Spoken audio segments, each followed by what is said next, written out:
मौत नहीं, हत्या की गई है। ये प्री प्लान हत्या है और ये करवाने वाला व्यक्ति कोई और नहीं, माननीय नीतीश कुमार जी और उनके साथ आसपास में जो चंटू बंटू है। अब चाहे तो आपको बोलेंगे तो आपको मुख्यमंत्री जी के दरवाजे पे शराब अवेलेबल, घरेलू हिंसा कम होगी, डोमेस्टिक वायलेंस कम हो गया।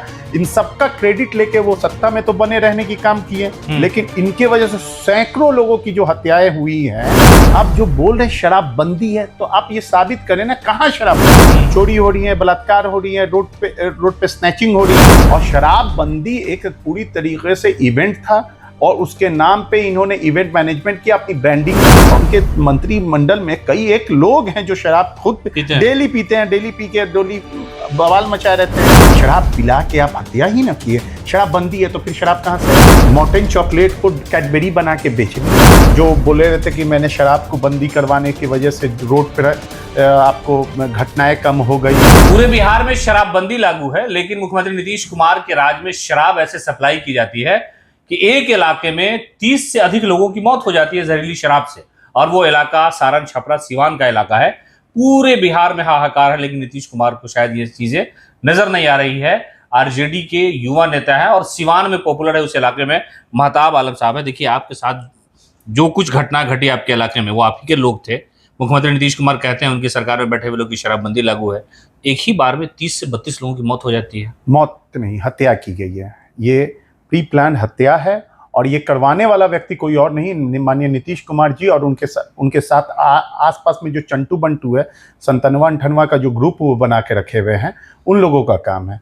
मामला ये है कि नीतीश कुमार जी को अपने आप का जो ब्रांड इमेज को क्रिएट किए थे, और ब्रांड इमेज का जो इसकी ब्रांडिंग का जो वो बेनिफिशरी थे, जो बोले रहते कि मैंने शराब को बंदी करवाने की वजह से रोड पर आपको घटनाएं कम हो गई और घरेलू हिंसा कम हो गई, डोमेस्टिक वायलेंस कम हो गया। इन सबका क्रेडिट लेके वो सत्ता में तो बने रहने की काम किए, लेकिन इनके वजह से सैकड़ों लोगों की जो हत्याएं हुई हैं, जो हत्या करवाई गई है जहरीली शराब पिला के और शराब पिला के, तो इसका क्रेडिट डिसएडवांटेजेस का कौन लेगा, जिम्मेदारी कौन लेगा? तो माननीय मुख्यमंत्री जी को इसको जिम्मेदारी लेनी होगी। और दूसरी सबसे अहम बात, आप जो बोल रहे शराब बंदी है, तो आप ये साबित करें ना, कहाँ शराब बंदी है? इस सरकार में बैठे हुए लोग तो यही दावा करते हैं ना कि भाई बिहार में शराब बंदी है। और मुख्यमंत्री तो पिछली बार जब इसी तरह की एक घटना घटी थी तो कहा कि जो पिएगा वो मरेगा। तो मुख्यमंत्री जी तो ये भी कहते हैं ना कि जब मुख्यमंत्री जी और उनके लोग जब शराबबंदी की ढिंढोरा पिटते हैं कि शराबबंदी है, इसकी क्रेडिट भी लेते हैं, और तो ये भी तो बोलते हैं कि यहाँ पे क्राइम रेट कम हो गया, क्राइम कम हो गया, आए दिन हत्याएं हो रही है, चोरी हो रही है, बलात्कार हो रही है, रोड पे स्नैचिंग हो रही है। ये सब के बावजूद भी आपको मुख्यमंत्री जी और उनके सरकार का इकबाल खत्म हो चुका है। लोगों के बीच में उनका इकबाल बिल्कुल नहीं है। लोग ये मान चुके हैं कि ये थकाऊ उबाऊ मुख्यमंत्री है। इनके शासनकाल में गरीब इनके बाल बच्चे तो नहीं ना मर रहे हैं, मर तो रहे हैं इनके आपको गरीब के बाल बच्चे। और शराबबंदी एक पूरी तरीके से इवेंट था और उसके नाम पे इन्होंने इवेंट मैनेजमेंट किया, अपनी ब्रांडिंग की, लेकिन हकीकत यह है कि शराब कहाँ नहीं मिल रही है। आप जाएं, आप चाहे तो आपको बोलेंगे तो आपको मुख्यमंत्री जी के दरवाजे पे शराब अवेलेबल हो जाएगी। और उनके मंत्रिमंडल में कई एक लोग हैं जो शराब खुद डेली पीते हैं, डेली पी के डेली बवाल मचाए रहते हैं। और सबसे अहम बात, सिवान में जो लोगों की हत्याएं हुई हैं शराबबंदी की वजह से, आप इसको बार बार हत्या बोल रहे हैं। नहीं तो हत्या नहीं है तो क्या है? ये प्लान्ड है ना। शराब पिला के आप हत्या ही ना किए। शराब बंदी है तो फिर शराब कहां से आई? शराब बंदी है तो शराब कहां से आई? अगर शराब आई तो जो पुलिस उनके गली मोहल्ले में चौराहा पे अगर एक कोई हेलमेट के बगैर निकल जा रहा है जिनके थाना क्षेत्र से, उनकी आप चालान काट दे रहे हैं। पटना में किसी का भी आप पटना में कहीं पे भी बाइक से बिना हेलमेट का कोई निकल रहा तो उनके घर पे चालान पहुंच जा रहा है, तो फिर इनको कैसे नहीं पता चल रहा है कि इनके थाना क्षेत्र में शराब, नकली शराब बन रही है और शराब बन रही है? आप मेरे को इसका जवाब दीजिए। तो फिर अगर ये इनको नहीं पता चल रहा है तो इसका मतलब कहीं ना कहीं थाना और उस वहां के जिला प्रशासन की मिली भगत है। अच्छा, आपके नेता तेजस्वी प्रसाद यादव ने सोशल मीडिया पर लिखा कि इतने लोगों की मौत हो गई, इसको हत्या कहा जा सकता है, लेकिन मुख्यमंत्री नीतीश कुमार को अफसोस तक नहीं है, संवेदना व्यक्त नहीं किया उन्होंने अभी तक। वो तो संवेदनहीन इंसान है। उनको किस चीज की संवेदना हुई? जब छठ घाट पे लोग मरे इनके शासनकाल में, तब इनको संवेदना हुई। जब रामनवमी के दंगे में लोग मरे, घरें जलाई गई, इनको संवेदना हुई। शराब चमकी बुखार में कई लोग मरे, इनको मुजफ्फरपुर में इनको संवेदना हुई। इनको उस वक्त संवेदना हुई जब बालिका गृह कांड में जो हुआ, उनको संवेदना हुई। इनको संवेदनाएं नहीं है, ये संवेदनहीन इंसान है।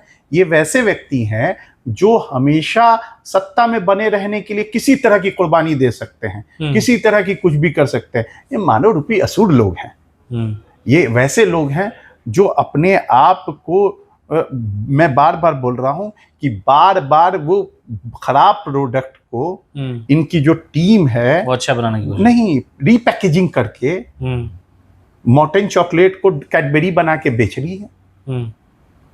बेच रही है तो बेच रही है। ये आपके नेता ने इसको मुद्दा बना दिया। आप लोग मुद्दा बनाएं गांव तक जाके, भाई शराबबंदी फेल है, लोगों की जान चली जाती है, मुख्यमंत्री नीतीश कुमार ईगो में है। देखिए, मैं सबसे बड़ी अहम बात बोलना चाह रहा हूँ अभी आपके चैनल के माध्यम से।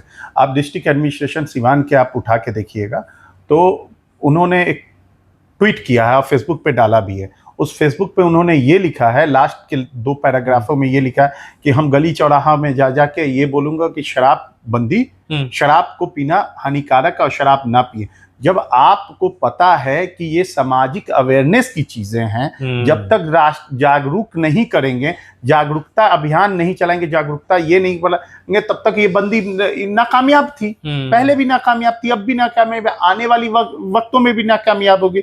ये जैसे आपको लॉर्ड विलियम बेंटिक के द्वारा राजा राम मोहन राय ने सती प्रथा को खत्म करवाया, पहले अवेयर करा के, वैसे इनको समाज को पहले अवेयर कराना चाहिए था। तब ये पूरी तरीके से फेलियोर सरकार है।